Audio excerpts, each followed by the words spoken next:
dengan kita.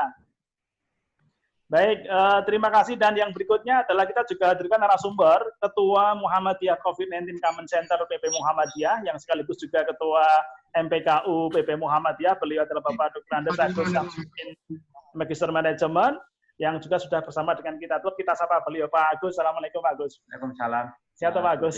Alhamdulillah. Ya. Baik, dua narasumber kita sudah bergabung dan perlu kami sampaikan bahwa di diskusi ini nanti kita akan mohonkan pertama kepada beliau Bapak Ahmad Yuri yang biasa kita akrab panggil Pak Yuri untuk menyampaikan terkait dengan kebijakan pemerintah dalam percepatan penanganan COVID-19 ini, terkhusus adalah dengan penanganan pasien.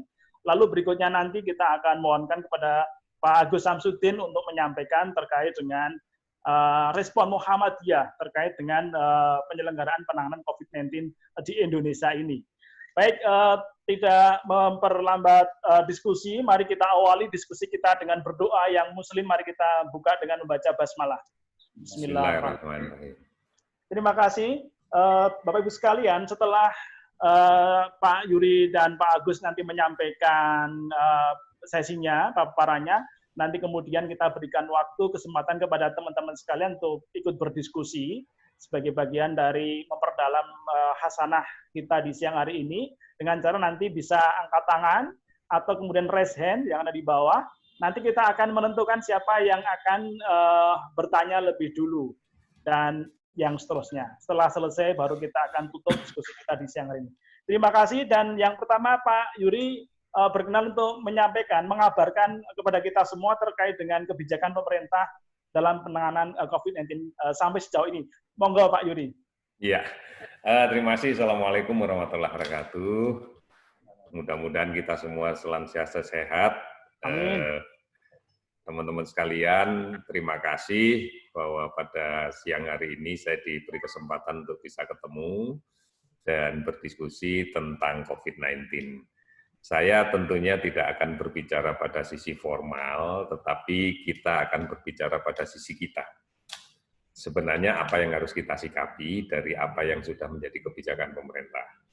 Dan mohon maaf, saya sengaja tidak bikin slide, supaya kita tidak nampak terlalu serius, tidak nampak seperti mau seminar, sehingga kemudian kita nangani semuanya ini kayaknya harus formal gitu loh. Padahal ini sebenarnya adalah bagian dari apa yang harus kita kerjakan sehari-hari. Rekan-rekan sekalian, kita akan berbicara pada dua aspek. Kita tidak akan berbicara global, kita semua sudah tahu. Kita tidak akan berbicara pada strata kondisi nasional kita saat ini, karena kita juga sudah tahu sebenarnya. Tetapi saya ingin membawa pada suatu kondisi cara kita berpikir untuk implementasi di dalam kaitan dengan bagaimana kita menyikapi pandemi COVID-19 ini. Yang pertama kita akan berbicara pada faktor penyakit menular. Karena ini menjadi basisnya ini. Kalau strategi kita di dalam mempersepsikan penyakit menular ini tidak maksimal, maka implementasinya juga tidak maksimal, maka berikutnya, fase berikutnya akan sulit untuk kita tangani. Kita harus memaklumi bahwa penyakit menular itu harus berbicara pada community, base community. Kalau tidak akan pernah bisa kita selesaikan masalah ini. Kita punya pengalaman banyak dengan penyakit menular, diantaranya TBC, demam berdarah lah, dan yang lain-lainnya.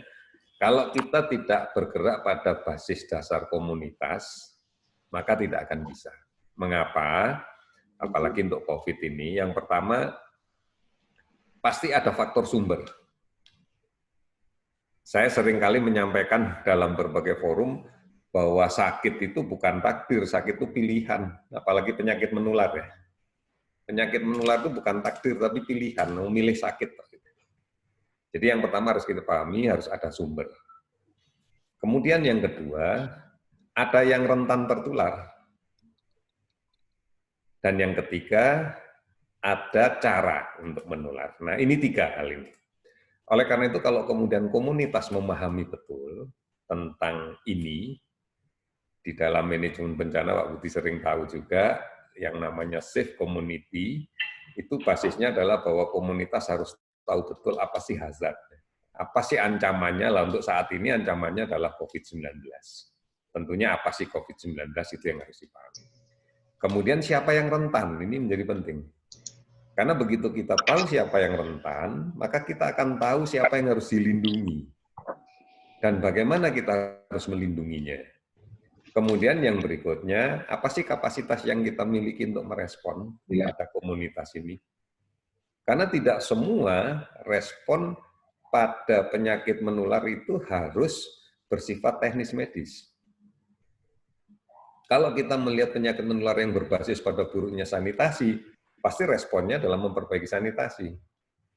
Ini yang kita sebut sebagai safe community. Nah, pada COVID ini kita tahu bahwa ini penyakit yang menular dari droplet sumber penularan ke orang lain yang rentan dengan mekanisme dua cara. Karena ini kena penyakit saluran pernapasan. Yang pertama pasti akan berbicara penularan langsung. Droplet langsung yang mengenai saluran pernapasan orang lain. Cara ini sangat efektif.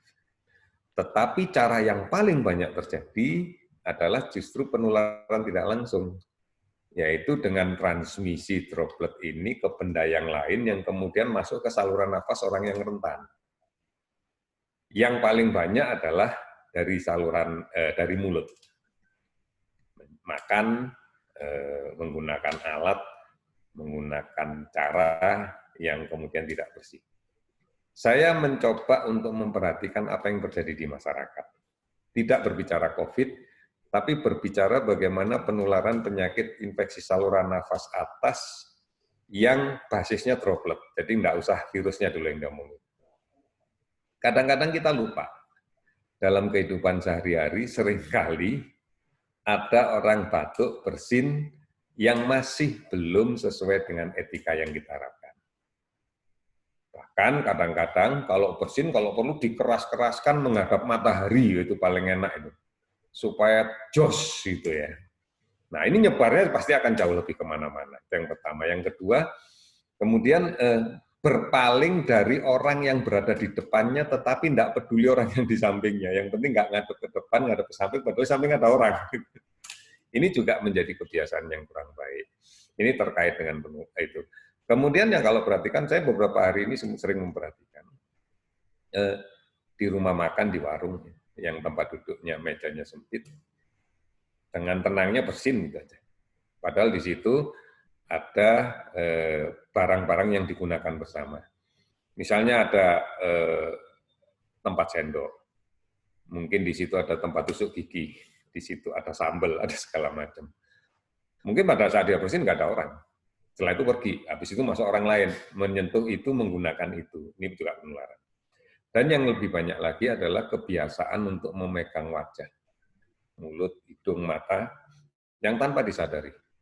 Ini kalau diperhatikan betul dalam 1 menit mungkin bisa 2-3 kali dia pegang. Nah ini juga menjadi faktor-faktor risiko.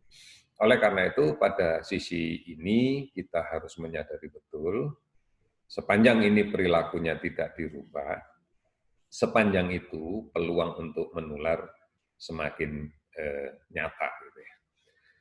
Kemudian yang berikutnya terkait dengan itu kebiasaan, kemudian yang berikutnya terkait dengan COVID-nya sendiri. Kita lihat bahwa sekarang ini kasus dengan confirm positif itu hampir 70% dalam tanda petik tanpa gejala. Gejala ringan itu seringkali dipersepsikan tanpa gejala. Karena menganggap bahwa aku panasnya nggak tinggi kok, nggak apa-apa. Aku batuknya dikit-dikit kok, nggak apa-apa, batuk gini biasa, mungkin kurang tidur, atau mungkin kebanyakan apalah gitu. Sehingga dianggap bahwa ini bukan penyakit. Tandanya ada, tapi mereka mengatakan ini bukan gejala penyakit, itu biasa kok saya begini. Ini. Nah inilah yang kemudian menjadi sumber penularan potensial yang berada di tengah-tengah masyarakat. Nah, dari hal-hal inilah maka kita harus membuat strategi. Satu, tentunya bagaimana etika batuk diimplementasikan. pada awal-awalnya, pada waktu kita masih meyakini bahwa ini adalah imported case, maka kita mengatakan sebaiknya yang sakit saja yang pakai masker. Tetapi sekarang ini dengan fakta bahwa ini sudah local transmission, meluas kemana-mana, dan kemudian kasus orang positif dengan keluhan yang minimal ada di mana-mana, maka tidak bisa lagi kita berbicara tentang hanya menggunakan masker untuk sisi yang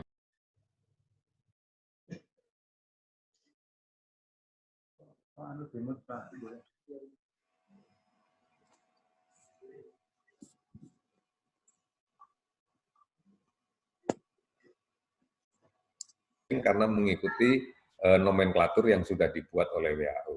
Tetapi karena kita banyak ahli bahasa, sehingga dikatakan bahwa social distancing dianggap menjaga jarak, menjauhkan komunikasi sosial. Gitu.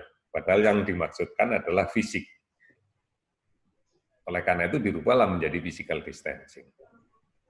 Pada waktu kita berbicara tentang physical distancing dan pakai masker, maka keberhasilannya masih belum terlihat. Karena kepatuhannya juga belum banyak. Maka muncullah kebijakan berikutnya tetap tinggal di rumah. Dengan berbagai macam implementasinya, termasuk belajar dari rumah, bekerja dari rumah, kemudian juga beribadahlah di rumah. Nah, kondisi-kondisi ini ternyata pun juga tidak efektif. Dibuktikan dengan kasus positif masih saja terus naik. Akhirnya muncul pembatasan yang lebih tegas lagi yang kita sebut sebagai pembatasan sosial berskala besar. Ini sebenarnya problemnya adalah problem komunitas. Ini sebenarnya adalah masalah-masalah komunitas. Oleh karena itu, kalau mau kita selesaikan, ya harus berbasis pada komunitas. Nah, kalau berbasis kepada komunitas, maka yang dibutuhkan bukan kemudian regulasi yang kaku, regulasi yang keras. Tetapi yang dibutuhkan adalah tenggang rasa. Bahwa maskerku melindungi kamu, maskermu melindungi aku. Ini konsepnya. Artinya saya pakai masker untuk melindungi Anda pakai masker untuk melindungi saya. Artinya bahwa inilah yang kita sebut dengan saling melindungi. Di dalam konteks penyakit. Nah, tentunya ini tidak akan mudah mengimplementasikannya pada sekian banyak strata. Untuk orang-orang yang sudah memiliki mampu memiliki pemenuhan sumber daya hidupnya sehari-hari, nggak ada masalah. Yang kemudian misalnya dia kecukupan kebutuhan hidup dasarnya terjamin sepanjang hari, nggak ada masalah. Tapi banyak saudara-saudara kita yang harus bekerja harian, dan kalau dia tidak bekerja, maka kebutuhan hidup sehari-harinya tidak bisa dipenuhi. Inilah yang kemudian memunculkan harus ada sistem jejaring di dalam pengamanan sosial. Tentunya kalau ini berbasis pada komunitas, maka sistem inilah yang harus dibangun di komunitas. Tidak kemudian terlalu mengharapkan regulasi yang diharuskan oleh pemerintah. Karena hakikatnya sangat banyak. Sebagai contoh yang sederhana, misalnya, pada saat kita punya asisten rumah tangga di rumah yang setiap hari harus mondar-mandir dari rumahnya ke rumah kita, dengan membawa resiko karena harus berada di kendaraan umum dan sebagainya, ini bisa kita bangun dengan mengatakan, sudah nggak usah bekerja di rumah saja, hakmu saya berikan. Tapi tetap tinggal di rumah. Atau yang sama dengan pengemudi, udahlah nggak usah setiap hari mondar-mandir, ini beresiko, di rumah saja hakmu saya berikan benar. Tapi tetap di rumah. Nah ini yang kita sebut sebagai jaring sosial kita berbasis pada komunitas. Bukan kemudian semuanya harus disandarkan pada kebijakan pemerintah. Nah, pada PSBB ini lebih tegas lagi karena memang sebagian diambil perannya oleh pemerintah. Oleh karena itu pada sisi non-epidemiologi, maka kita mengatakan bahwa sebuah daerah, suatu daerah bisa memenuhi persyaratan untuk PSBB. Aspek epidemiologinya tidak saya bicarakan dulu. Yang pertama, bahwa kecukupan kebutuhan dasar ada di daerah itu. Sepanjang melaksanakan PSBB, kecukupan kebutuhan dasarnya ada. Kemudian yang kedua, pemerintah daerah yang mengajukan harus memiliki kepastian anggaran dan sistem jaminan perlindungan sosial untuk warganya yang terpaksa harus tidak bekerja karena ada pembatasan ini. Nah, yang ketiga tentunya aspek keamanan. Ini menjadi penting. Di samping aspek epidemiologi yang jelas sisinya adalah pada kita. Penambahan kasus yang sangat cepat dari hari ke hari, sebaran kasus di daerah itu, dan penularan lokal. Nah, ini adalah aspek epidemiologi. Aspek yang lainnya harus dipertimbangkan. Nah, ini adalah sebenarnya bentuk memaksakan safe community yang sudah mulai melibatkan kebijakan-kebijakan dari sisi pemerintah. Ini yang harus kita pahami betul. Nah, sekarang saya akan berbicara pada sisi rumah sakit. Sekarang ini kita sadari betul bahwa harus ada pemisahan antara layanan rawatan COVID karena membutuhkan perilaku dan tata laksana khusus dengan layanan non-COVID. Sebenarnya yang kita harapkan pemisahan ini tegas, yaitu kita menginginkan ada satu rumah sakit dalam satu kompleks tersendiri sebagai rumah sakit yang didedikasikan khusus untuk COVID. Dan rumah sakit lain yang didedikasikan khusus tidak melayani COVID. Ini harus disampaikan ke masyarakat. Karena kalau tidak, manakala secara parsial, rumah sakit itu sebagian digunakan COVID, sebagian tidak. Manakala infrastrukturnya mendukung, tidak ada masalah. Tetapi manakala infrastrukturnya tidak mendukung, singgungan-singgungan yang terlalu rapat ini akan menimbulkan resiko yang cukup besar. Oleh karena itu, inilah yang menjadi perhatian besar kita. Dan rumah sakit memang didedikasikan untuk kasus yang tidak mungkin melaksanakan isolasi mandiri. Ini sebuah pembelajaran bagus yang bisa kita ambil dari pengalaman Vietnam. Vietnam itu mengedepankan aspek layanan rawatan untuk penderita COVID yang paling banyak. Bahkan di Vietnam dikatakan hampir 80% dengan gejala ringan. Untuk dilakukan layanan rawatan secara mandiri di basis komunitas. Kita melihat di beberapa contoh di lingkungan masyarakat kita, terakhir yang sempat viral adalah yang di Cimahi. Dalam satu kompleks perumahan, ada satu keluarga yang confirm positif dengan gejala ringan sedang lah. Yang kemudian memutuskan untuk melakukan layanan mandiri, rawatan mandiri di rumah. Seluruh tetangganya tahu, sampai dengan RT tahu. Maka secara bergotong royong semua tetangganya memberikan jaminan bahwa keluarga itu bisa mengisolasi diri dengan baik. Mereka dijaga aktivitasnya untuk tidak perlu sampai keluar pagar. Tetapi kebutuhan mereka yang menyangkut hal-hal di luar pagar itu di-backup oleh tetangganya. Sebagai contoh, kalau kebutuhan air mineral, keluarga tetangganya yang membelikan ke toko dan mengantar lagi ke rumahnya. Pada saat gasnya habis, maka tetangganya yang membelikan gasnya, dan bukan berarti disupport seluruhnya, uangnya mana saya belikan. Nanti kembalikan lagi di situ. Demikian terus untuk kebutuhan sehari-hari. Nah, alhamdulillah begitu Sobat saya mau mengikuti terus berita ini, sekarang seluruh keluarga itu sudah negatif. Dan masyarakat tidak ada yang mendiskriminasikan, tidak ada yang menstigmatisasikan. Karena mereka menyadari bahwa safe community perlu dibangun. Dibangun bersama. Jadi inilah bagian yang saya katakan bahwa penyakit menular harus based on community. Kalau enggak, sampai kapanpun kita akan mengalami kesulitan. Khusus dalam konteks layanan rumah sakit, sampai dengan saat ini, kita mengikuti protokol yang sudah dibuat oleh PDPI. Ini yang menjadi acuan kita, sehingga standar obat dan sebagainya tentunya secara teknis dikerjakan oleh teman-teman organisasi profesi. Nah, tentang bagaimana sikap tenaga kesehatan dan sebagainya, tentunya ini kan sudah SOP standar kita secara profesional sebagai tenaga kesehatan, manakala harus mengintervensi, melayani pasien dengan penyakit menular.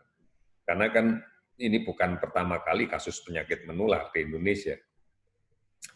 Ada difteri, ada AIDS, ada hepatitis B, ada yang lain-lainnya. Tentunya sepanjang SOP ini dipatuhi dengan baik, insya Allah semuanya akan baik. Saya kira mungkin itu, Mas Budi, jadi mungkin memang saya hanya sekedar memberikan beberapa hal yang mendasar saja supaya kita nanti bisa menjalankan diskusi lebih baik. Tentunya implementasinya sangat diwarnai oleh kondisi daerah masing-masing. Demikian Mas Budi, saya menunggu diskusinya, silakan. Baik, terima kasih Pak Yuri. Saya kira menarik yang beliau sampaikan. Ada beberapa catatan yang nanti bisa kita perdalam. Yang pertama adalah tentang safe community sebagai bagian dari fondasi untuk mensukseskan PSBB, pembatasan skala besar, pembatasan sosial berskala besar. Ini saya kira Muhammadiyah tidak asing dengan konsep safe community ini, dan saya kira lebih detail nanti Pak Agus akan menyampaikan bagaimana kemudian respon Muhammadiyah sejauh ini terkait dengan keterlibatan dalam percepatan penanganan COVID ini. Catatan yang lain adalah terkait dengan bagaimana kemudian keterlibatan para pihak terkait dengan pemutusan persebaran, karena di Indonesia saya kira sudah semakin masif persebarannya dan penambahannya pun demikian. Baik, terima kasih Pak Yuri. Mohon untuk tetap nanti akan ada diskusi. Berikutnya Pak Agus Samsudin, kami mohonkan untuk menyampaikan sesinya. Silakan Pak Agus. Oke, terima kasih Mas Budi dan Pak Yuri yang saya hormati dan juga teman-teman semuanya. Ada dua hal penting menurut saya yang saya ingin sampaikan pada kesempatan ini. Yang pertama adalah khususnya untuk Pak Yuri, update sedikit nanti kurang lebih secara garis besar apa yang sudah Muhammadiyah lakukan. Kemudian yang kedua, sebenarnya pertanyaannya adalah apa yang bisa kita bersamakan bersama, kita kolaborasikan ke depan ini, sehingga peran yang dimainkan oleh Muhammadiyah itu satu mengkomplementer dengan apa yang dilakukan oleh pemerintah, tetapi yang kedua juga barangkali ada hal-hal lain yang kemudian pemerintah bisa memfasilitasi juga sehingga apa yang kita lakukan ini hasilnya menjadi lebih bagus. Oke, yang pertama semenjak dibentuk 5 Maret yang lalu, waktu itu Pak Haidar bersama dengan bertemu dengan Presiden, itu kan menyampaikan 15 rumah sakit.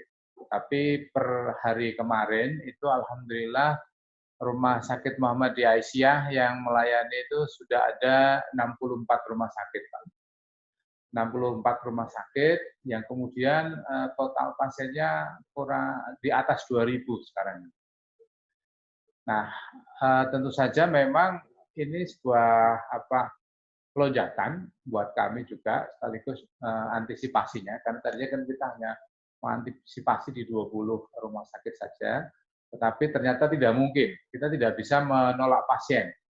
Kan? Sehingga kemudian tentu saja berdasarkan database yang kita punya, kita sekarang ada lebih dari 2.000 pasien yang kita tangani. Nah, tentu saja karena kita berbicara dari sisi kuratifnya yang di awal ini, tantangannya tentu saja banyak.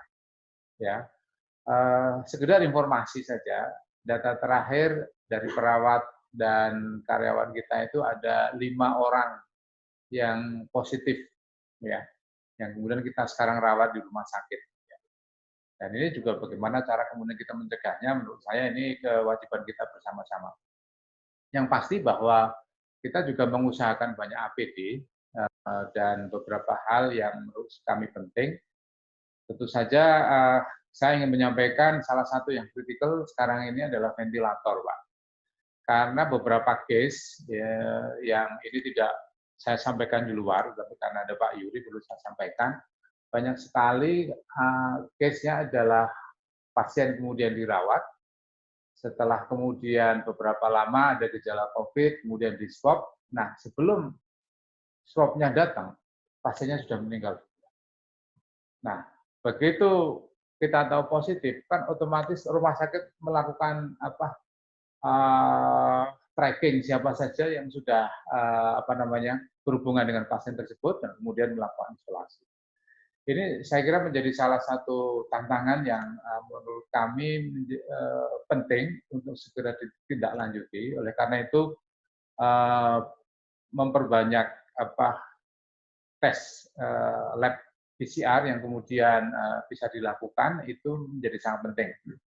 Salah satunya menurut kami yang bisa dilakukan adalah karena rumah sakit pemerintah kan juga banyak mempunyai alat gene expert yang menurut saya yakin di dalam informasi terakhir ada sedikit dengan alat tambahan, maka kemudian bisa melakukan tes PCR ini dalam waktu 45 menit. Dan menurut saya kalau itu bisa kita perbanyak, maka insya Allah kita bisa bisa mencegah sebenarnya. Karena analisanya bisa cepat dan kemudian bisa mencegah lebih jauh supaya para petugas medis itu tidak terpapar oleh pasien-pasien yang dengan kategori semacam ini. Nah, yang kedua tentu saja rumah sakit kami untuk mencegah itu juga membutuhkan banyak ventilator, ya, sehingga kami sedang mengusahakan dan syukur-syukur nanti kalau dari BNPB juga bisa memberikan tambahan ventilator kepada kami. Total yang kita hitung sebenarnya untuk 20 rumah sakit itu ada 100, kalau kita masing-masing tambah 5, tetapi kita juga kemudian insya Allah sedang kita persiapkan rumah sakit khusus untuk COVID di Gombong, Pak Yuri. Kita bangunannya sebentar lagi selesai, dan insya Allah dalam waktu sebulan ini kita sudah siap. Nah, kalau itu bisa, kemudian kita akan segera lakukan pembukaan dengan seluruh perangkatnya, karena Gombong kita melihat banyak sekali kasusnya, ya. Di samping di sana juga banyak kasus TB, tapi juga kasus HIV juga banyak. Jadi ini menjadi salah satu prioritas kami.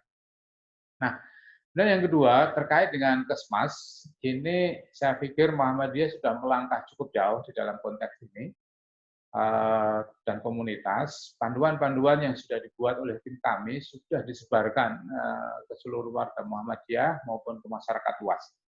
Dan ini juga yang terakhir kita kan sudah bersama-sama dengan Ibu-Ibu Aisyah itu adalah keluarga tangguh yang juga sudah dikeluarkan oleh BNPB, itu menjadi salah satu prioritas dari Ibu-Ibu Aisyah di dalam menyelenggarakan program ini secara di lapangan. Dan ini sangat sesuai dengan apa yang disampaikan oleh Pak Yuri tadi terkait dengan penggunaan komunitas sebagai salah satu basis untuk mencegah penularan dari COVID-19.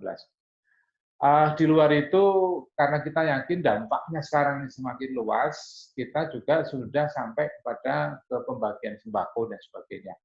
Yang itu sudah diinisiasi baik oleh MCCCDW cabang di kecamatan maupun sampai ke daerah dan juga wilayah. Dan ini sudah kita mulai secara keseluruhan.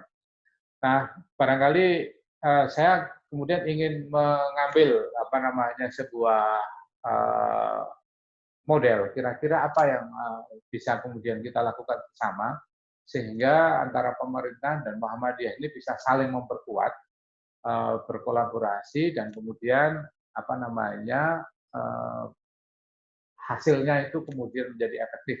Karena kalau saya punya keyakinan, kalau kita berjalan sendiri-sendiri, tentu saja hasilnya tidak akan efektif. Nah, barangkali ini sebagai lontaran pemikiran pertama. Nanti setelah itu saya pikir akan ada banyak input juga, pertanyaan dari teman-teman, khususnya dari rumah sakit dan juga dari komunitas. Saya kira sementara itu dari saya. Terima kasih, Mas Budi, untuk dilanjutkan diskusinya. Baik, terima kasih Pak Agus Samsudin. Beliau telah menyampaikan beberapa hal yang saya kira menjadi bagian kontribusi Muhammadiyah dalam pencegahan COVID-19. Saya mencoba mereview kembali apa yang beliau sampaikan tadi. Kira-kira ada 64 Rumah Sakit Muhammadiyah Aisyah se-Indonesia yang sudah terlibat dalam penanganan pasien COVID-19 ini, baik yang ada di Sumatera, ada dari Sumatera Barat, Sumatera Selatan, kemudian Lampung, lalu kemudian di DKI Jakarta, ada Rumah Sakit Cempaka Putih, Pondokopi, Sukapura, dan yang lain sebagainya, lalu di Jawa Tengah, kemudian di DIY, di Jawa Timur, kemudian di Nusa Tenggara Barat, dan juga ada yang di Kalimantan Tengah, dengan 2.000 pasien yang sudah dilayani. Saya kira kontribusi Muhammadiyah di konteks untuk penanganan pasien COVID-nya. Selain tentu tadi beliau menyampaikan terkait dengan dukungan yang lain, baik itu logistik, terutama membangun base community melalui keluarga tangguh yang tadi beliau sampaikan. Terima kasih Pak Agus. Bapak Ibu sekalian, sekarang kami berikan kesempatan kepada Bapak Ibu sekalian untuk ikut memperdalam diskusi ini. Sekali lagi bisa raise hand atau bisa angkat tangan, nanti akan saya tunjuk siapa yang akan menyampaikannya. Baik, yang pertama adalah Dr. Slamet Budi Santoso, kalau tidak salah. Yang pertama, kami persilakan Pak Slamet. Ya, Assalamualaikum warahmatullahi wabarakatuh. Waalaikumsalam. Pak Yuryanto, kenalkan saya dari Rumah Sakit Islam Jakarta Pondokopi. Kita ketahui indikator penanganan COVID-19 itu kan menekan angka Agak mundur dikit, kematian. Mas. Halo? Agak mundur dikit. Ya. Nah, Pak Yuri, indikator untuk penanganan COVID-19 itu kan mencegah kematian nomor 1.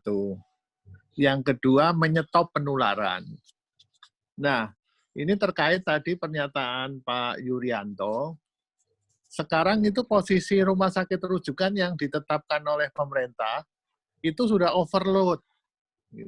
Sudah overload.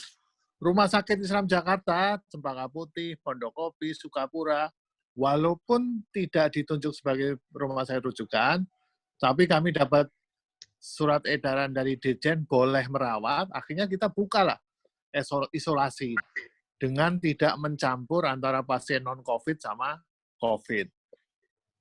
Nah, ini perlu dikaji oleh pemerintah bahwa tidak mungkin kita hanya mengandalkan rumah sakit rujukan untuk menangani seluruh pasien COVID. Jadi mohon tidak terlalu kaku, karena Muhammadiyah sudah siap dengan rumah sakitnya. Kemudian Pak, ini ada protap yang terlalu kaku yang kita mengikuti PBB, Pak. Yaitu terkait kriteria pulang. Ini justru akan menyulitkan pemerintah, Pak. Pertama, kriteria pulang adalah harus ada tes 2 kali negatif, Pak. Padahal kita sebagai dokter tahu kan, begitu perawatan 2 minggu, dia sudah ada perbaikan klinis, artinya antibodi dia sudah muncul. Artinya dia dalam waktu ke depan pasti akan sembuh. Nah, kenapa ditahan untuk pemeriksaan swab yang harus nunggu selama 2 minggu? Ini akan menyebabkan rumah sakit full. Harusnya usul kami, Pak Yuryanto. Ini aduh lagi. Halo Pak Yuryanto. Ya, terus silakan Dr. Slamet, silakan. Usul kami adalah begitu ada pasien sudah perbaikan klinis, langsung isolasikan secara mandiri. Jangan harus menunggu tes swab. Nanti setelah 2 minggu isolasi mandiri, suruh kontrol untuk tes swab. Tapi kalau yang sekarang terjadi, harus nunggu tes swab 2 kali, sehingga rumah sakit tidak akan memulangkan sebelum itu ada hasil tes swab. Sisi lain, tes swab itu paling cepat 2 minggu. Itu di DKI Jakarta. Saya nggak tahu di daerah lain.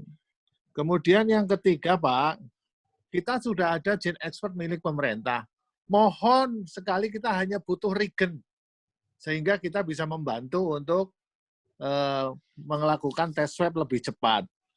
Terus yang terakhir, Pak, mohon Pak Kementerian Kesehatan bisa mengeluarkan peraturan menteri tentang harga eceran tertinggi untuk APD. Kalau ini nggak keluar, Pak, tetap repot, Pak. Mereka menimbun, mereka menjual dengan harga yang sangat mahal. Mungkin itu aja dari Rumah Sakit Islam Jakarta Pondokopi, Pak Yuryanto. Makasih. Terima kasih, Dr. Slamet, atas pertanyaan. Silakan yang kedua, siapa yang mau menyampaikan pertanyaan?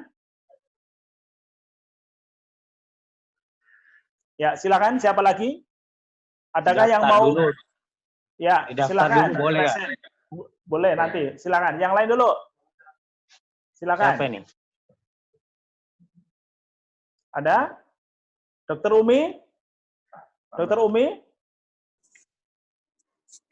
Ya Pak, saya Silakan. Ya, silakan Dokter Umi.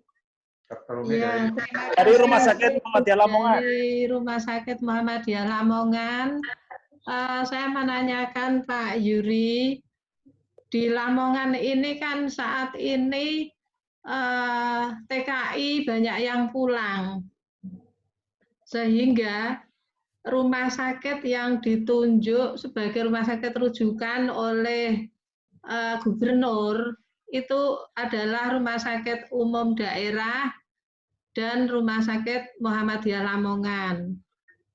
Nah, yang menjadi kegalauan kami adalah masalah swab, Pak. Pemeriksaan swab itu kalau mengandalkan permintaan ke Bapelkes yang free, itu hasilnya kan lama sekali. Sehingga kami ada cara mengirim ke ITD, Institut Tropical Disease di UNER. Nah, kalau RSUD yang meminta, itu 0 rupiah. Kalau rumah sakit swasta, itu awalnya kena 1 juta seperempat. Karena sudah berkali-kali kita sekarang diberi korting, diskon, menjadi harganya 1 juta. Nah, ini mohon karena sama-sama sudah mendapatkan surat keputusan sebagai rumah sakit rujukan dari gubernur, mohon ini bisa disamakan. Kalau memang bisa free ya free gitu aja Pak. Karena kalau diminta oleh Dinkes periksa di Bapelkes itu hasilnya lama sekali Pak. Berapa hari Bu? Orangnya sudah pulang, Bapelkesnya belum jadi. Kalau yang dari Bapelkes, kalau dari ITD itu bisa lebih cepat. Tapi ya itu tadi, kalau yang meminta adalah rumah sakit umum maka 0 rupiah. Nah kalau yang swasta itu kena 1 juta sekarang ini. Nah terus dana ini dari mana? Kami sering istilahnya tukaran, ya berkelahi dengan pasien. Kalau diminta untuk membayar 1 juta, jelas tidak mau, apalagi pasiennya pasien BPJS PBI. Begitu Pak Yuri, jadi mohon ada persamaan perlakuan terhadap rumah sakit rujukan. Itu saja dulu Pak, terima kasih. Assalamualaikum warahmatullahi wabarakatuh. Waalaikumsalam. Baik, terima kasih Dr. Umi. Satu lagi silakan Dr. Umi Sarkiah. Ya, silakan Dr. Umi Sarkiah. Satu lagi. Assalamualaikum warahmatullahi wabarakatuh, Bapak. Saya Dr. Umi Sarkiah dari Islam Jakarta Sukapura, Jakarta Utara.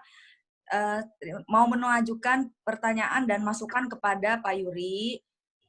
Pak Yuri, terima kasih banyak. Bantuannya juga dari BNPB sudah kami terima di Rumah Sakit Islam Jakarta Sukapura, Pak. Bapak, menyikapi dengan cara kita dalam menghadapi pasien-pasien yang menderita ODP, PDP maupun confirm COVID-19, apakah bisa dilakukan penelusuran yang sebenarnya selama ini sudah kita lakukan bekerjasama dengan Puskesmas, tetapi penelusurannya itu masih belum optimal. Seperti misalnya kalau kita menemukan satu pasien dan kita melapor, ada baiknya kita membentuk tim seperti nurse public health atau petugas public health yang menelusuri klaster-klaster di mana pasien tersebut pergi dari satu tempat ke satu tempat untuk melakukan rapid test atau pemeriksaan kepada orang-orang yang pernah berada di dekatnya. Dengan begitu, kita menjadi tahu berapa sebenarnya pasien-pasien atau orang tanpa gejala yang bisa kita periksa dan kita mapping. Itu masukan dari kami tentang pasien. Yang kedua adalah Muhammadiyah ini untuk base community sangat banyak, Bapak. Bukan hanya rumah sakit ataupun komunitas kesehatan, tetapi kami juga punya pendidikan, ortom, dan lain-lain, bahkan pesantren, Muhammadiyah boarding school, dan juga terutama ibu-ibu Aisyah, itu bisa Bapak berdayakan, kami juga siap untuk menggerakkan masyarakat dalam hal penelusuran tadi, Bapak. Demikian masukan kami, dan kami berterima kasih Bapak terus berjuang. Semoga kita semua bisa menghadapi wabah corona ini dan bersatu hadang corona. Ya. Assalamualaikum warahmatullahi wabarakatuh. Waalaikumsalam. Baik, terima kasih. Saya kira sementara 3 dulu aja. Kami berikan silakan Pak Yuri untuk tadi terakhir disemangati sama Ibu Aisyah loh, Pak. Alhamdulillah. Pak Yuri siap-siap terakhir menjawab pertanyaan. Yang pertama dari Dokter Slamet ya. Mungkin saya membalik saja, Dok. Yang pertama itu stop penularan dulu, Dok. Jangan angka kematiannya. Kalau nggak ada yang ketularan, nggak ada yang mati kok, gitu ya. Jadi kita harus kembali lagi bahwa basis dari ini adalah di pra-rumah sakitnya. Kalau pra-rumah sakitnya tidak kita serius nangani, tidak kita maksimalkan, maka sebesar apapun dan sebanyak apapun rumah sakit yang kita miliki pasti jebol. Ini pengalaman yang sudah sering kita dapatkan di beberapa tempat, termasuk kita lihat di negara maju seperti Amerika, Italia, dan yang lain-lainnya. Inggris pun sama, teriak-teriak juga untuk APD yang kurang. Karena kemudian kita melihat bahwa sisi rumah sakit yang kita lakukan, ini harus bekerja pada sisi pra-rumah sakitnya. Contoh bagus adalah Vietnam, di mana penguatan pra-rumah sakitnya menjadi luar biasa. Jadi stop penularan. Putuskan rantai penularan ini menjadi kuncinya. Dengan cara seperti itu, insya Allah nanti pada tahapan-tahapan berikutnya menjadi relatif lebih tidak sulit. Gitu ya. Menekan angka kematian, iya. Ini juga sudah berbicara tentang layanan rumah sakit. Nah, terima kasih bahwa memang pada awalnya rumah sakit rujukan yang ditentukan oleh nasional itu dulu berbasis pada basis perencanaan rumah sakit rujukan untuk flu burung, yang jumlahnya sudah ditentukan. Itu yang ditunjuk oleh pemerintah pusat. Kemudian setelah itu ditambah. Nah, tentunya pemerintah daerah juga menunjuk beberapa rumah sakit lain sebagai rumah sakit rujukan. Sehingga kemudian jumlahnya menjadi bertambah. Terus kemudian dengan kemudian semakin banyaknya kasus dan sebarannya semakin luas, maka Dirjen Yankes sudah mengizinkan rumah sakit manapun untuk melakukan rawatan ini. Sehingga terakhir saya tadi malam sempat berdiskusi dengan Dirjen Yankes, sekarang sudah terlaporkan yang awalnya 132 ditambah 600 dari yang ditunjuk oleh gubernur, kemudian laporan keterlibatan rumah sakit yang lain, sehingga total sekarang itu sudah lebih dari 1.000 rumah sakit yang melayani layanan untuk COVID.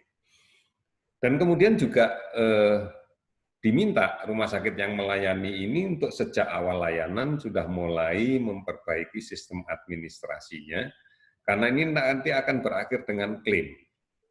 Jangan sampai kita merawat dan lupa pada saat akan mengajukan klaim ke pemerintah, datanya sudah tidak ada. Gitu. Jadi ini kita minta melakukan itu. Kemudian tadi ada beberapa hal terkait dengan izin ekspor, betul. Sekarang ini mesin-mesin izin ekspor yang kita miliki itu ada sekitar 956 mesin yang tersebar di 497 kabupaten kota di seluruh Indonesia.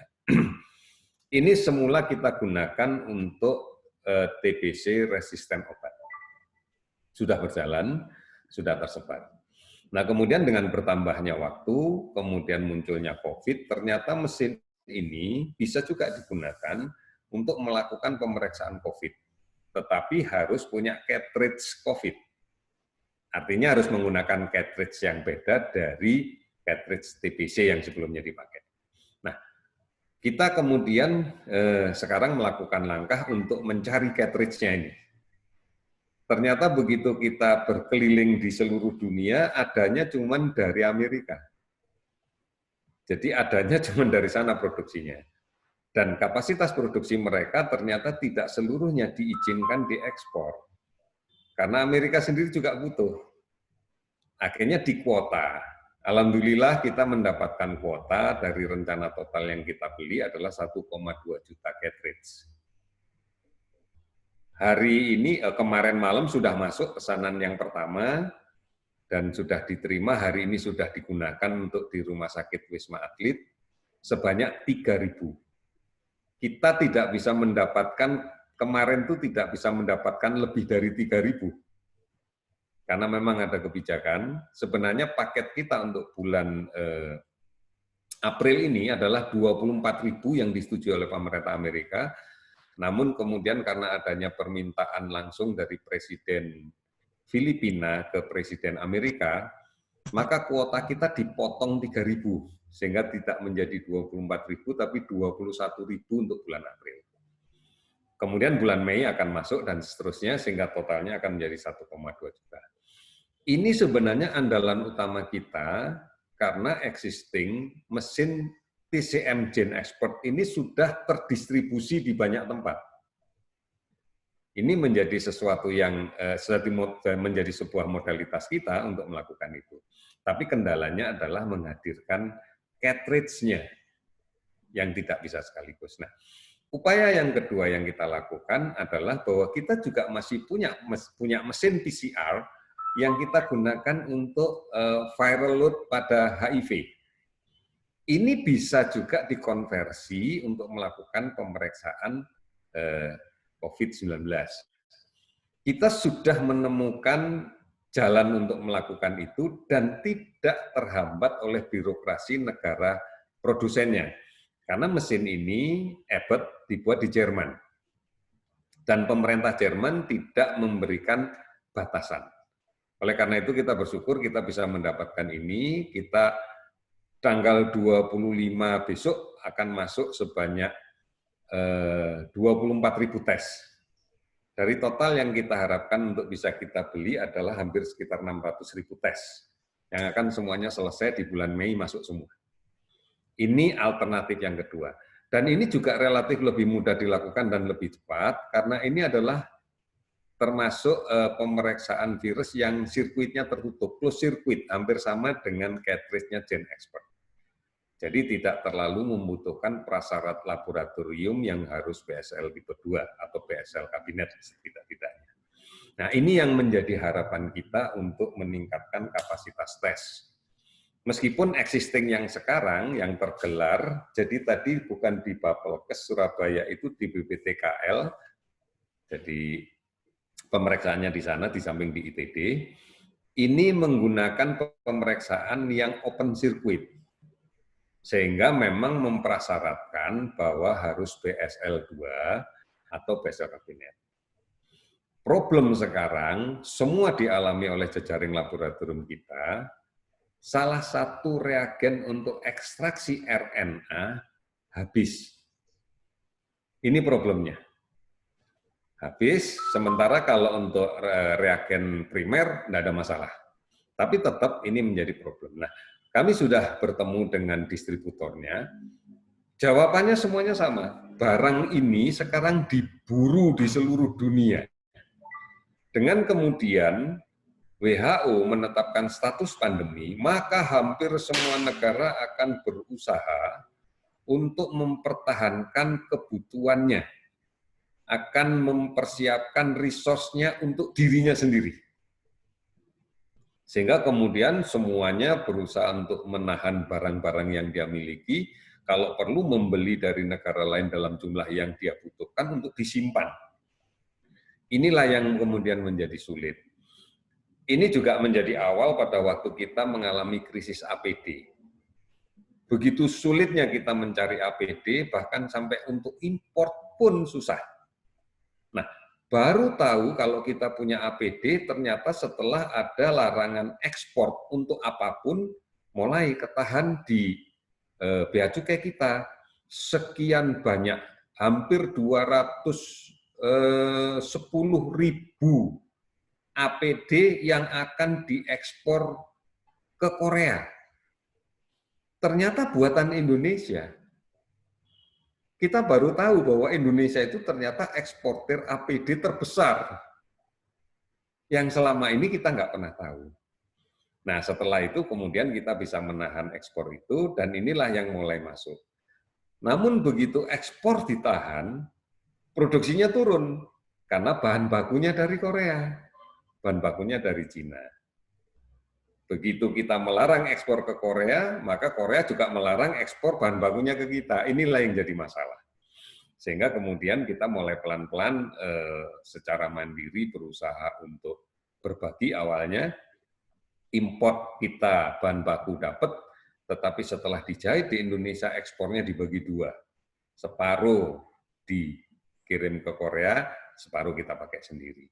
Nah, sekarang dengan kemandirian kita kemarin saya pun juga sudah menyampaikan pada saat rilis bahwa kita sudah memiliki bahan baku sendiri, yaitu polyester 100% yang sudah lulus uji, maka kita akan bisa memproduksi sendiri dengan kapasitas sekitar 17 juta per bulan kita bisa membuat APD ini. Nah, inilah yang kemudian sekarang kita kerjakan, tinggal kita sekarang melakukan riset untuk bahan baku masker N95. Yang insya Allah juga dalam waktu sebentar lagi ini sudah masuk uji kualitas. Kalau ini memenuhi syarat, maka seluruhnya kita bisa mandiri dengan itu. Oleh karena memang betul, kami mohon maaf bahwa inilah yang terjadi di tanah air kita, masih kesana kemari tidak jelas untuk APD dan sebagainya. Kemudian yang berikutnya terkait dengan tracing. Penegakan diagnosa itu sebenarnya, kami terima kasih Dr. Slamet, nanti kami sampaikan ke PDPI, akan merubah protokolnya untuk pasien pulang itu nggak usah nunggu 2 kali negatif mungkin, tapi nanti kita akan koordinasikan, kami akan informasikan. Nah, bagi kita sekarang yang menjadi permasalahan adalah terkait dengan tracing. Sebenarnya diagnosa positif, kepentingan diagnosa positif di dalam COVID ini adalah lebih diarahkan pada kepentingan public health dalam konteks tracing. Karena kami mendengar bahwa diagnosa COVID-19 secara confirm itu tidak menjadi guidance yang mendasar untuk tata laksana klinis. Karena tata laksana klinis itu bisa diambil dari gambar foto torak atau radiologi torak, dan kemudian laboratorium yang lain untuk intervensi klinisnya. Tetapi hasil positif ini menjadi penting di dalam kaitan dengan faktor epidemiologinya, terutama dalam konteks kontak tracing. Nah, kontak tracing sesuai dengan kesepakatan yang kita buat adalah bahwa ini menjadi domainnya Dinas Kesehatan setempat, yang tentu di dalam pelaksanaannya bisa dilaksanakan oleh puskesmas terkait dengan penyelidikan epidemiologinya. Nah, di dalam kaitan menajamkan ini, maka kita pernah mendatangkan hampir 500.000 rapid test. Tujuan rapid test itu sebenarnya yang pertama prioritasnya adalah sebagai bahan kelengkapan tracing, sebagai screening. Jadi bukan untuk menegakkan diagnosa. Karena rapid test kita adalah basis antibody. Oleh karena itu sebagai bagian dari penapisan tracing itu yang pertama. Kemudian yang kedua digunakan sebagai indikator untuk melihat dampak resiko pada tenaga kesehatan yang melayani kasus ini. Protokolnya adalah apabila rapid testnya positif, maka berikutnya akan kita dorong untuk dilaksanakan pemeriksaan swab antigen yang memastikan itu. Dan kemudian yang ketiga sebenarnya rapid test digunakan untuk screening kunjungan vaskes pada daerah dalam tanda petik merah. Daerah dengan kasus terbanyak, maka kita meyakini resiko penularan yang ada di situ paling besar. Oleh karena itu, semua kunjungan fasilitas kesehatan dengan gejala menuju ke tanda-tanda infeksi saluran pernapasan atas, maka kita lakukan rapid test. Ini sebenarnya skenarionya seperti itu. Nah, yang jadi masalah adalah begitu kemudian pemerintah mengizinkan aksesnya melalui gugus tugas, dalam hal ini BNPB, mengizinkan semua bisa memasukkan ini, maka kita menjadi bias antara mengimpor RDT dalam konteks charity, dalam bentuk bantuan, dan mengimpor RDT dalam bentuk kemudian diperdagangkan. Ini yang menjadi problem sekarang. Sehingga kemudian banyak sekali RDT dibuka untuk diperdagangkan, yang setelah itu follow up-nya nggak ada. Padahal orang dengan interpretasi hasil negatif pun pada saat melaksanakan rapid test, jawabannya sama, semua harus melakukan pembatasan jarak, pembatasan aktivitas sosial, sampai dengan isolasi mandiri di rumah dan menggunakan masker. Bukan kemudian kalau negatif berarti, oh saya nggak sakit, berarti saya bebas kemana-mana, saya nggak sakit, saya orang sehat. Padahal justru perilaku seperti inilah yang sangat memungkinkan terjadinya infeksi. Ibu Bapak sekalian, ini beberapa jawaban sementara yang bisa saya berikan, tentunya dinamikanya akan berjalan terus. Silakan Pak Budi. Tanya Mas Budi, Mas Budi. Terima kasih Pak Ahmad Yuryanto, terima kasih atas jawaban di sesi pertamanya. Tadi saya kira beberapa masukan dari Bapak Ibu akan diteruskan oleh beliau di Kementerian Kesehatan dan juga gugus tugas. Baik, kita buka kembali sesi yang kedua, 3 penanya kembali kami persilahkan. Mas Huri dari Pusat Logistik Muhammadiyah. Ya, baik. Jakarta. Ya, silakan Mas Huri. Silakan Pak Mas Huri. Bismillahirrahmanirrahim. Assalamualaikum warahmatullahi wabarakatuh, Pak Yuri. Waalaikumsalam. Saya hadir ketika rapat koordinasi bersama Pak JK dan Kepala Gugus Tugas. Mungkin minggu-minggu pertama ketika kita sedang rame-ramenya ketika itu. Saya tahu sekali banyak kelompok masyarakat yang ingin membantu pemerintah, dari kelompok usaha maupun ormas dan segala NGO ingin bahu-membahu membantu pemerintah. Nah, saya mau sedikit fokus. Pertama, ini saya melaporkan langsung dari pusat logistik nih Pak. Ini belakang saya tumpukan bantuan Muhammadiyah, APD, separuh non standar, separuh lagi insya Allah standar karena datangnya dari Cina. Kami impor dan saya coba tracking, sepertinya juga memang made in Indonesia. Sama seperti buatan apa yang dibantukan oleh BNPB dan yang dikirim oleh Buddha Suci kepada kami. Yang pertama yang ingin saya tekankan, Pak, pertama, kami sepakat bahwa tindakan preventif harus diutamakan. Ada tugas kuratif oleh teman-teman tim medis rumah sakit yang jumlahnya mungkin ribuan. Kalau Rumah Sakit Muhammadiyah sudah ada 64 di data saya yang menangani COVID-19. Akan tetapi saya lihat begini, belum optimal langkah-langkah yang dilakukan preventif di tengah-tengah masyarakat. Saya bisa menyimpulkan ini, kenapa? Karena saya kebetulan ketua RT di salah satu wilayah di Jakarta Selatan. Kami yang ada di Pasar Minggu saja, saya melihat masih kurang kencang pihak pemerintah untuk memerintahkan ke RT RW melakukan tracking terhadap umpamanya nih kelompok rentan. Kelompok rentan itu siapa saja? Karena ini akan sangat berimbas kepada teman-teman yang melakukan tindakan kuratif di rumah sakit. Iya, kalau rumah sakit pemerintah enak mungkin disupport total. Kalau rumah sakit Muhammadiyah kan seperti yang disampaikan dari Lamongan tadi, mau tes swab saja harus bayar 1 juta dan seterusnya. Sehingga poin pertama Pak, mohon dengan sangat, ini pemerintah punya pasukan sampai ke tingkat RT. Kalau merangkul ormas Islam atau ormas-ormas yang lain, Muhammadiyah saja punya sampai tingkat ranting. Punya ribuan sekolah dan seterusnya dan seterusnya. Nah, mungkin nggak umpamanya Kemenkes membuka data dari puskesmas, siapa saja sebenarnya orang-orang yang rentan yang ada di lingkungan masyarakat. Sederhananya, di RT saya, pasti puskesmas punya datanya. Siapa orang yang pernah berobat pakai fasilitas BPJS. Kan ketahuan tuh Pak harusnya. Harusnya punya datanya Kemenkes. Nah, dari data itu kemudian kita berusaha melakukan proteksi. Itu yang pertama, Pak. Kemudian yang kedua nih, yang agak sempat berpolemik kemarin. ini sebenarnya kenapa kebijakan terkait lockdown itu tidak diterapkan? Ada apa sebenarnya? Sementara ketika kita rapat dengan Pak JK kemarin, Pak JK menyampaikan itu udah berapa bulan yang lalu, kan sebulan lebih yang lalu. Ini menurut catatan tim ahli yang mencoba menghitung dan juga berdasarkan hasil perhitungan tim ahli Pak JK ketika itu sampaikan bahwa kuncinya Pak Doni, tolong lockdown Jawa, Bali, titik. Gimana caranya secepatnya? Tapi kami melihat polemik itu yang luar biasa gitu. Bahkan Pak Yuri sempat bantah-bantahan dengan Pak LBP, itu di media Pak. Katanya Pak LBP mengizinkan Gojek bonceng orang, tapi Pak Yuri menanyakan ini siapa yang mengizinkan gitu. Itu beredar di media dan sempat saya baca. Ya, Nah, oke. ini ada apa sebenarnya? Cukup Kemudian Pak yang Mas Huri? terakhir, oke cukup, itu saja. Terima kasih. Baik, terima kasih Pak Mas Huri yang ada di Pak Mas Huri adalah koordinator di logistik MCCC dan di belakangnya saya kira Pak Yudi juga bisa melihat bagaimana dukungan logistik Muhammadiyah untuk masyarakat. Segera kita kirim ke rumah sakit. Segera akan dikirim itu ya Pak Mas Huri. Siap.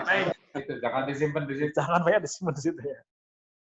Baik, yang kedua kami persilakan. Silakan kalau ada yang ingin bertanya. Apakah ada? Silakan angkat tangan atau raise hand, bisa kelihatan nggak ya raise hand-nya ya? Ada, silakan. Yang kedua. Pak, saya boleh? Boleh, silakan. Dari mana? Ini mana? Izin, terima kasih. Assalamualaikum warahmatullahi wabarakatuh. Waalaikumsalam. Pak, saya dengan Pak Muhammad, saya di Ketua Wilayah MCC Kalimantan Utara, Pak. Kaltara ya?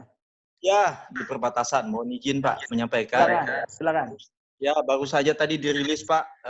Kaltara ini ada tambahan hari ini positif. Itu salah satunya adalah kelompok yang dari komunitas apa itu? Goa, Sulawesi Selatan. Nah, izin menyampaikan, Pak, bahwa ada kasus yang kami alami di Kaltara sepekan yang lalu. Setelah pasien meninggal dunia, Pak, baru kelihatan, Pak, hasilnya bahwa beliau itu adalah positif. Nah, ini menurut saya sebagai Ketua Wilayah MCC juga ini sesuatu yang sangat riskan kalau kemudian hasil lab-nya itu lambat, Pak. Akibatnya kan berefek ke masyarakat yang kemudian pada takut, wah itu ternyata yang meninggal positif dan sebagainya dan sebagainya. Itu Pak, mohon supaya bagaimana kemudian kami-kami yang di perbatasan juga ini bisa lebih cepat, Pak. Makasih, Pak. Oke, baik, terima kasih. Baik, sebelum ke penanya yang ketiga, Pak Agus akan menambah. Silakan Pak Agus.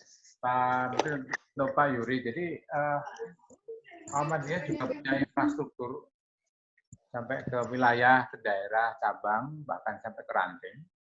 Dan kita juga sudah terbiasa bahwa fasilitas-fasilitas amal usaha kita ini dipakai juga untuk membangun komunitas, termasuk rumah sakit sebenarnya. Ya. Justru saya sekarang ingin mencoba berdasarkan strategi yang sedang dikembangkan oleh pemerintah ini, kira-kira apa yang bisa kemudian kita lakukan. Tadi kan sudah jelas menurut saya, satu dari sisi pencegahan, pelibatan komunitas, dan menurut saya ini bisa kita kembangkan. Setidaknya kami menawarkan dua hal sekarang, Pak. Satu, insya Allah minggu depan kita akan launching Ramadan bersama keluarga, hashtag-nya. Di dalam upaya mendidik supaya masyarakat Indonesia yang melaksanakan puasa Ramadan itu memanfaatkan waktu dengan sebaik-baiknya untuk di rumah. Jadi hashtag-nya adalah Ramadan bersama keluarga. Nah, menurut saya ini penting karena ini juga bagian sangat penting di dalam edukasi kepada masyarakat. Kemudian yang kedua adalah desa tangguh sebenarnya, ya, yang menurut saya menjadi kritikal juga karena ini kemudian dari setiap ranting bisa membuat sebuah komunitas-komunitas seperti yang diceritakan oleh Pak Yudi tadi. Jadi menurut saya menjadi satu model yang barangkali nanti bisa sinergi pemerintah di dalam pencegahan. Yang terakhir yang kaitan dengan rumah sakit adalah tadi seperti yang disampaikan oleh teman-teman dan juga kalau saya lihat dari sisi klaim terutama di BPJS barangkali perlu ada diskusi lebih lanjut menurut saya Pak.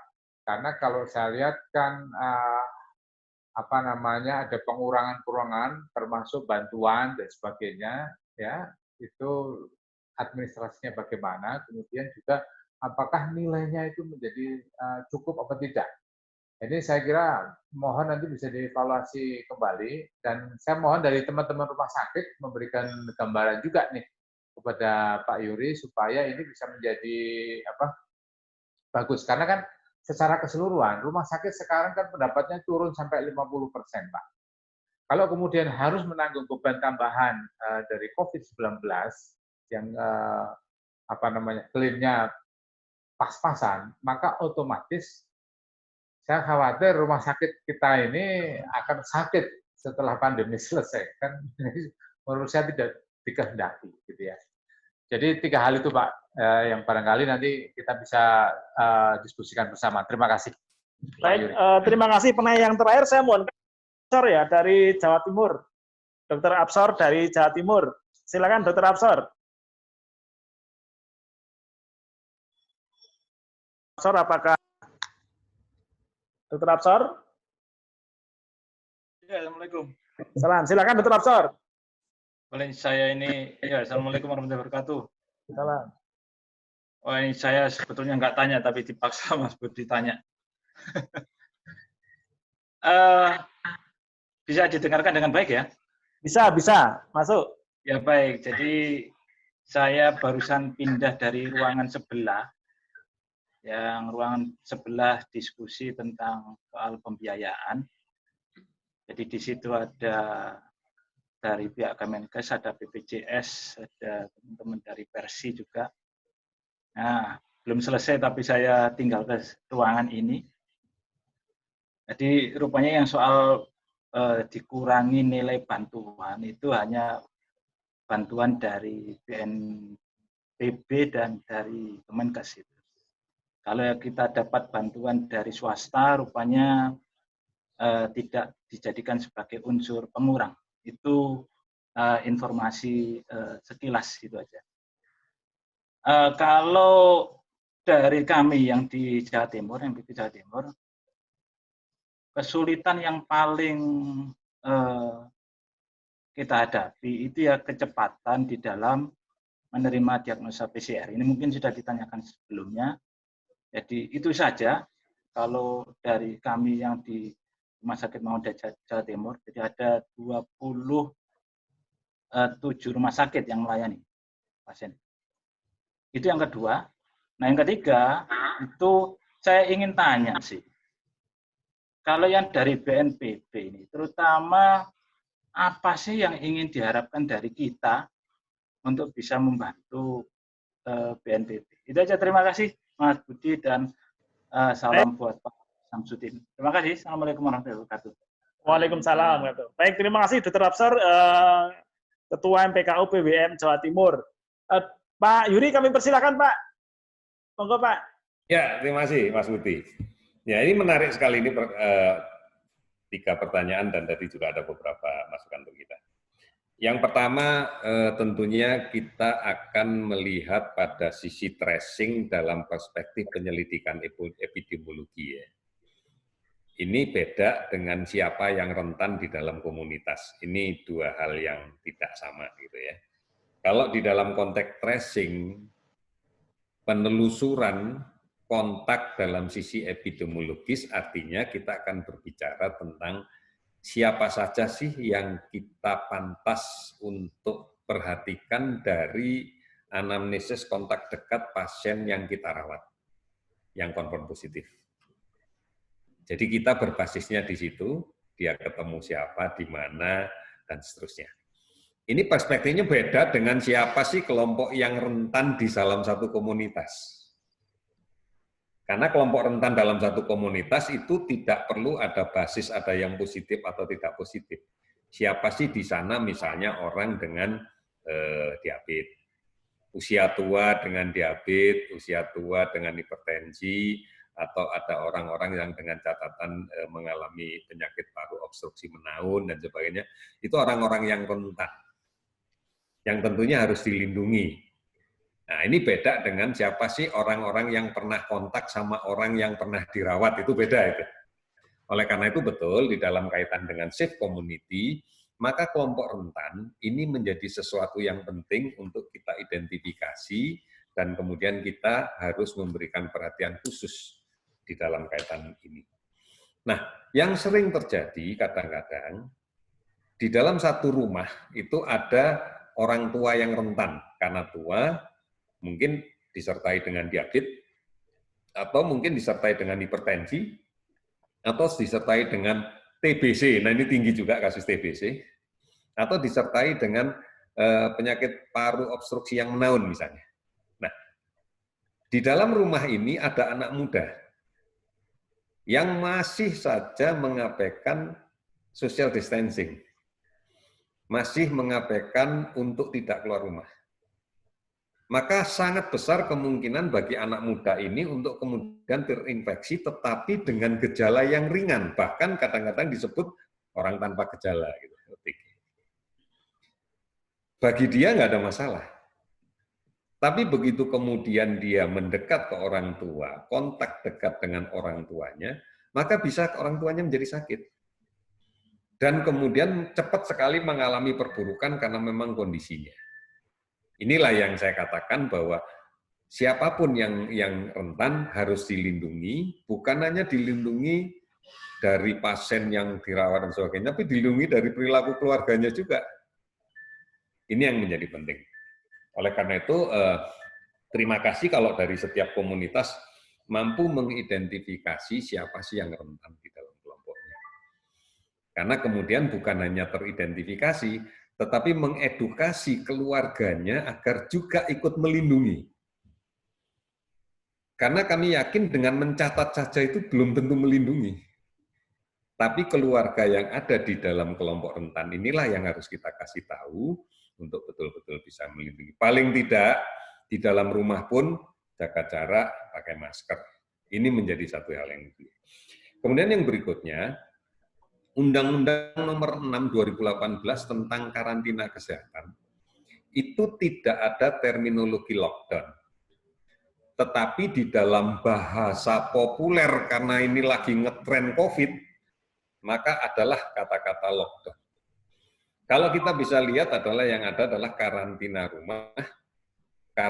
rumah sakit, karantina wilayah. Baru kemudian pembatasan sosial berskala besar, gitu ya. Artinya tidak kita temukan terminologi lockdown. Sehingga apapun produk hukum kita kalau berbicara lockdown, nggak ketemu. Jadi kalau mau ya karantina wilayah. Nah, kenapa karantina wilayah bukan sebuah pilihan pertama dibanding dengan pembatasan sosial berskala besar? Pada saat karantina wilayah dilakukan, maka seluruh aktivitas masyarakat harus ditutup dan dibatasi di ruang itu. Jadi tidak boleh kemana-mana, harus berada di ruang itu. Tidak boleh keluar rumah, dan sebagainya. Pertanyaan akan menjadi semakin kompleks manakala sistem jejaring pengaman sosialnya belum disiapkan. Orang yang harus kemudian bekerja setiap hari untuk mendapatkan makan, untuk mendapatkan nafkah, kemudian kita karantina nggak boleh keluar tanpa ada jejaring pengaman sosial. Problemnya akan menjadi lebih besar lagi. Inilah kenapa kemudian pemerintah mengambil jalan yang agak relatif soft, yaitu dengan pembatasan sosial berskala besar. Tetapi sekali lagi, bahwa aturan ini tidak pernah, menurut saya, aturan ini tidak pernah salah. Yang salah yang diatur. Nah, kalau yang diatur tetap aja nggak mau nurut, ya sampai elek, peraturannya nggak akan salah memang. Seperti rambu lalu lintas itu kan tidak pernah salah. Kalau masih terjadi kecelakaan, ya karena nggak mematuhi kan gitu. Sehingga tidak lagi pada sisi itu. Inilah kenapa tadi di awal saya dorong untuk kembali ke komunitas, agar kontrol itu bisa dilakukan basisnya di komunitas. Jadi bukan kemudian, ya kayak sama dengan kesadaran lalu lintas, basisnya bukan di polisi lalu lintas menurut saya, ya di diri kita gitu. Ini sesuatu yang tidak mudah. Dan kita nggak pernah mengalami ini sebelumnya. Oleh karena itu kalau ada bolong di sana-sini, ya kita akui memang seperti itu. Ini saja dengan PSSB di Jakarta, dan barusan kita juga Menteri Kesehatan menandatangani untuk Makassar, ini juga sampai saat ini kalau kita berkomunikasi dengan masyarakat kita yang berada di jalan, mereka nggak tahu apa itu PSBB. Nggak tahu, yang tahu adalah mereka harus cari makan. Karena untuk kehidupan dia. Bahkan beberapa hari yang lalu masih ada mal yang buka meskipun nggak ada pengunjungnya gitu. Tetap aja buka gitu. Nah, inilah yang menjadi penting dan menjadi kontrol untuk kita. Oleh karena itu kebijakan lockdown itu bukan kebijakan yang menurut terminologi undang-undang kita ada. Dan kemudian kita juga bisa membayangkan, katakan di dalam terminologi yang kecil, oke lah kalau kita berbicara Jawa di lockdown, itu kan bukan berarti orang nggak boleh keluar dan masuk di Jawa. Tetapi sebenarnya orang nggak boleh keluar masuk rumah itu.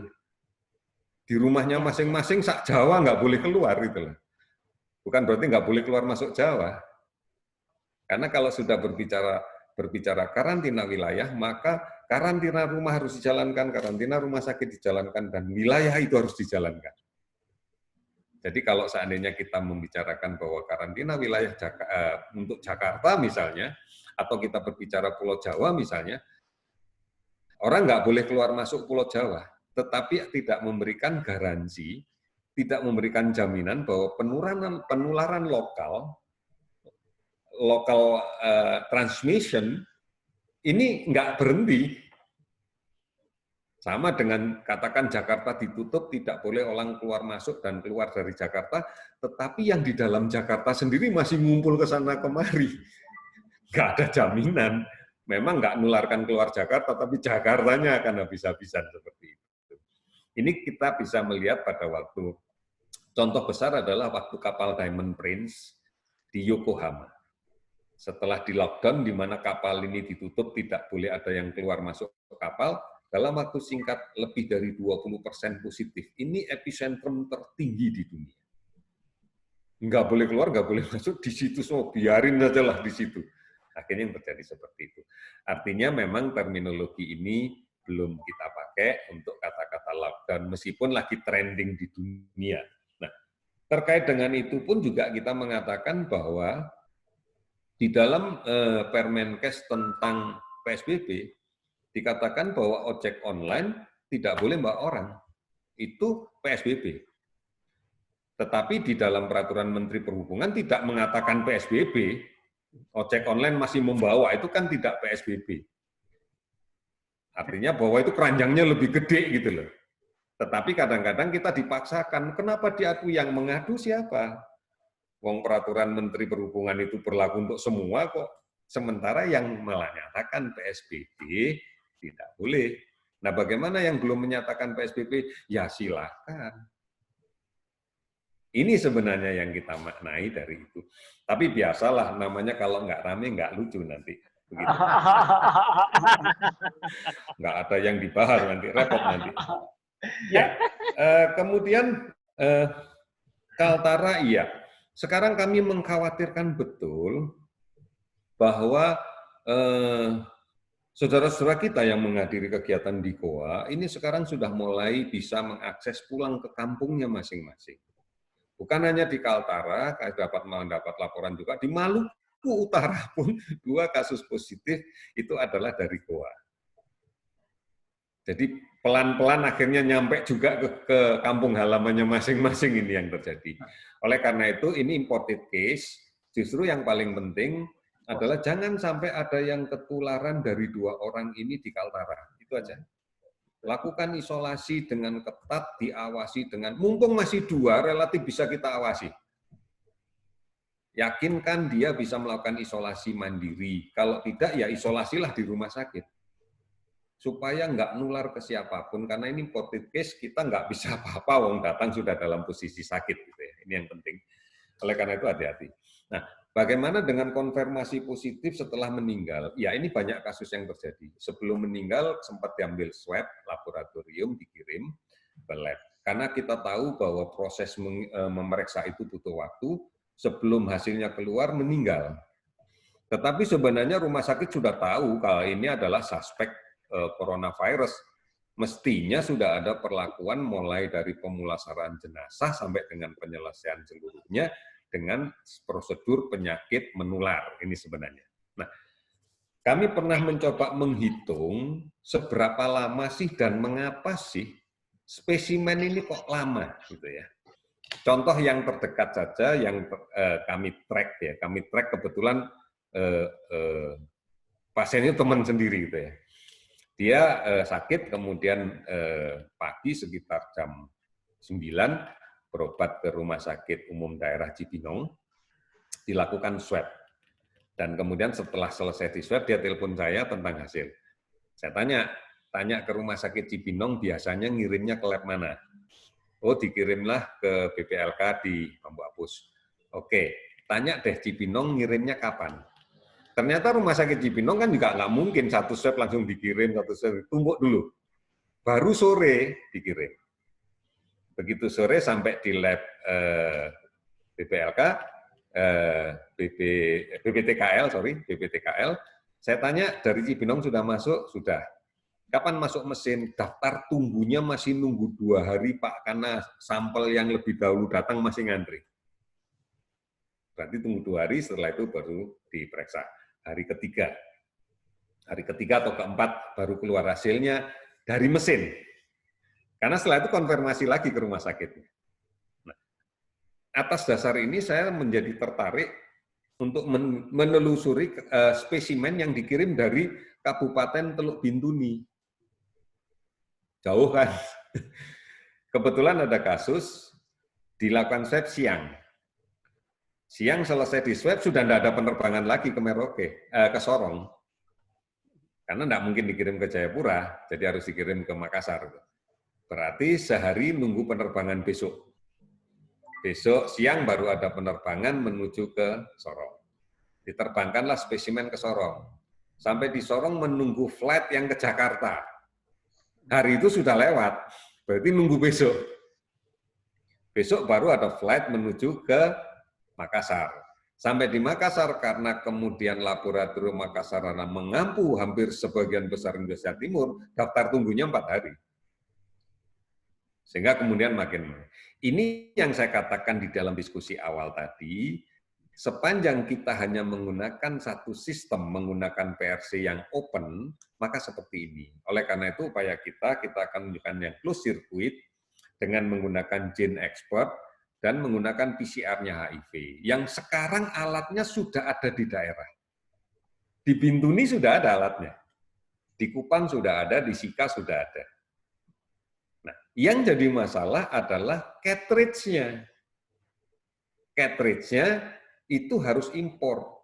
Cilakanya, produsennya Amerika, yang di sana lagi panen orang mati. Akhirnya sebagian besar tidak diizinkan diekspor. Makanya kita sekarang mencoba mengalihkan ke produknya Abbott yang di Jerman. Dan kita sudah dapat kuota di tanggal 25. Ini kendala kita, dan sekali lagi ini pandemi. Seluruh dunia berhadapan dengan masalah ini.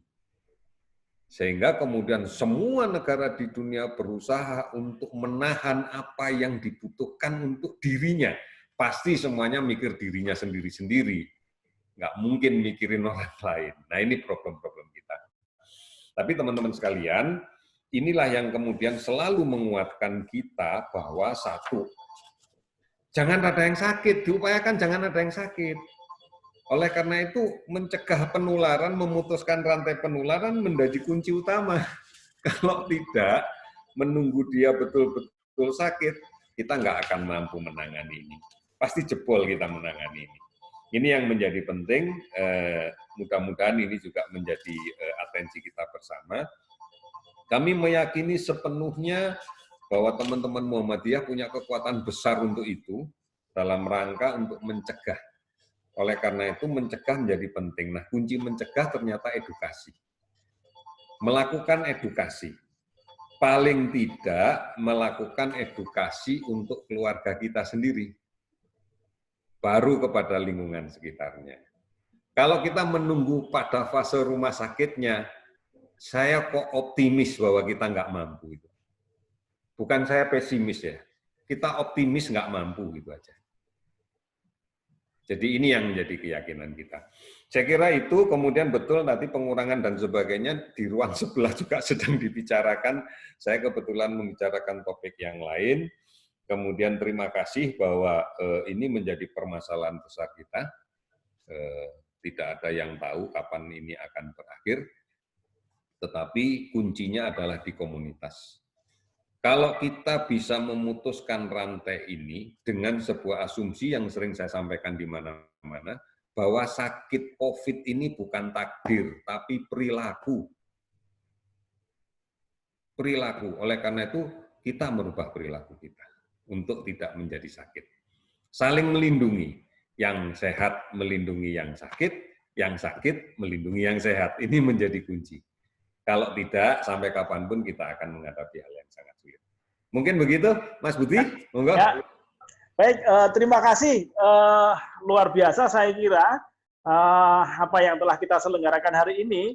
Dan karena waktu juga, tentu teman-teman sekalian yang belum berkesempatan untuk bertanya, mungkin nanti kita akan tampung dan nanti kita sampaikan kepada Pak Yuri.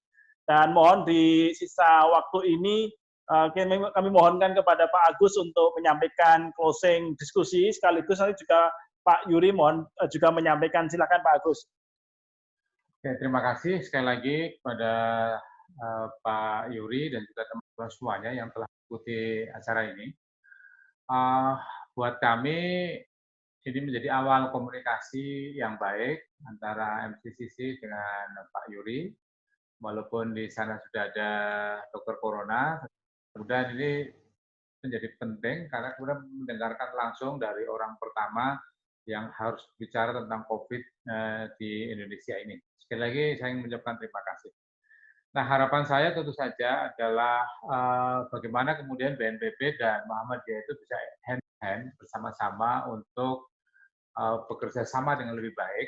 Kami tadi sebenarnya sudah menawarkan bahwa sekarang kami sedang menyusun sebuah apa yang insya Allah di launch minggu depan adalah Ramadan bersama keluarga. Itu adalah bagian dari edukasi yang menurut kami sangat penting, yang kemudian diharapkan tadi benar-benar bisa memberikan kontribusi dan komplementer dengan apa yang telah dicanangkan oleh pemerintah di dalam hal ini. Nah, yang terakhir saya ingin menggarisbawahi bahwa cara pandang kita, sikap dan perilaku menjadi sangat kritikal di dalam menghadapi pandemi ini. Bukan saja di dalam penularan dan pencegahan penyakit, tetapi juga bagaimana mensikapi dampak-dampak dari COVID-19 ini. Karena ada dampak sosial, dampak ekonomi, ya, dampak keuangan, dan lain-lain yang itu dirasakan oleh semua pihak. Oleh karena itu, kembali bahwa kita punya dua hal yang harus bersama-sama kita lakukan. Yang pertama terkait pencegahan, tetapi yang kedua adalah terkait bagaimana rumah sakit kita ini juga harus tetap survive dalam kondisi yang susah ini. Sehingga harapan ke depan saya bisa berkomunikasi langsung dengan Pak Yuri. Nanti mohon izin mengakses telepon Bapak. Sehingga kalau ya, Bapak, terima kasih, terima kasih. Silakan. Lagi terima kasih dari teman-teman semuanya. Baik, terima kasih. Kesempatan yang terakhir Pak Yuri, monggo Pak untuk disampaikan kembali poin-poin pentingnya Pak dalam penggunaan sinergis antara Muhammadiyah dan pemerintah. Monggo Pak. Ya, yang pertama kita punya kekuatan besar untuk bisa mengendalikan ini ya. Kita punya kekuatan yang sangat besar untuk mengendalikan ini. Oleh karena itu, jangan pernah merasa pesimis. Tetapi bahwa sinergitas, kolaboratif, koordinatif itu menjadi kunci. Mungkin kalau saya boleh mengambil kata-katanya Panglima Besar Jenderal Sudirman, jangan jadi lidi-lidi yang terpisah. Marilah jadikan lidi yang menjadi satu, dengan cara seperti itu kita akan banyak yang bisa kita lakukan. Saya kira itu aja Mas Budi. Ya, baik. Baik, terima kasih Pak Yuri atas kesediaannya untuk bergabung dalam diskusi dengan Muhammadiyah yang diselenggarakan oleh Muhammadiyah COVID-19 Command Center Pimpinan Pusat Muhammadiyah. Juga kami ucapkan terima kasih kepada Pak Agus Samsudin yang berkenan untuk berdiskusi di siang hari ini, Ketua MCC. Jadi Pak Yuri di Muhammadiyah dibentuk namanya Muhammadiyah COVID-19 Command Center. Jadi ini yang diberikan mandat oleh PP Muhammadiyah untuk menjalankan amanah-amanah pencegahan COVID-19. Baik itu di Muhammadiyah, perguruan tinggi Muhammadiyah, di Satuan Pendidikan Muhammadiyah, dan di seluruh majelis serta lembaga Orto Muhammadiyah se-Indonesia tadi itu. Juga termasuk teman-teman dari Orto khusus Aisyah. Ini luar biasa kerjanya. Terima kasih kepada Aisyah.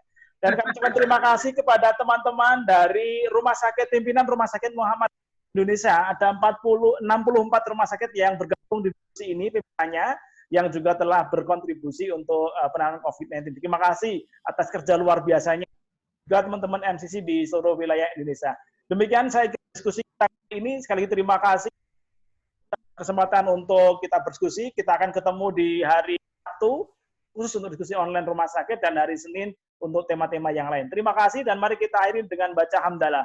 Alhamdulillahirabbil alamin. Assalamualaikum warahmatullahi wabarakatuh. Waalaikumsalam. Terima kasih Pak Yuri.